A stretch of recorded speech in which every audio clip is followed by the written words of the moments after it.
Here we go with Lippy Q, our question of the week for lipedema patients. This came from Donna Seitz on Facebook. Thank you, Donna. After liposuction, is there skin removal also? Okay, so this gets into my characterization of skin elasticity, and I group into three areas.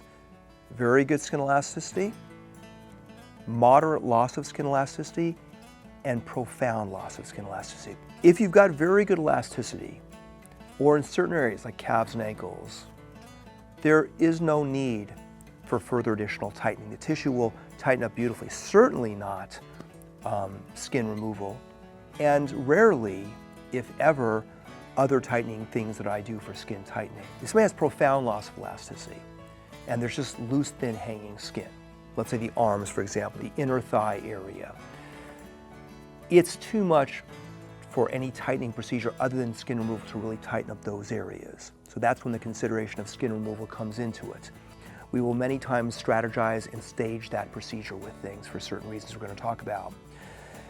If there's moderate loss of elasticity, if somebody is just not that loose, they're somewhere in between, let's say their arms are getting moderately loose, their thigh that's moderately loose, certainly around the knees, I like to do a skin tightening step at the end of surgery to get maximal contraction to the tissue, and then only leave the surgical tightening option as a last resort for things. And again, another good way to look at this, when a thigh lift is done, typically it's the upper inner thigh skin that is removed, unless a circumferential lift is done where you leave a large scar on the area.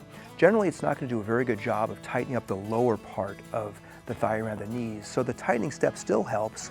Many times we'll get as much tightening as possible and only leave the surgical tightening step as a final last resort with things. So, long answer to your question, but sometimes yes, usually no, depending on the degree of skin elasticity in each patient.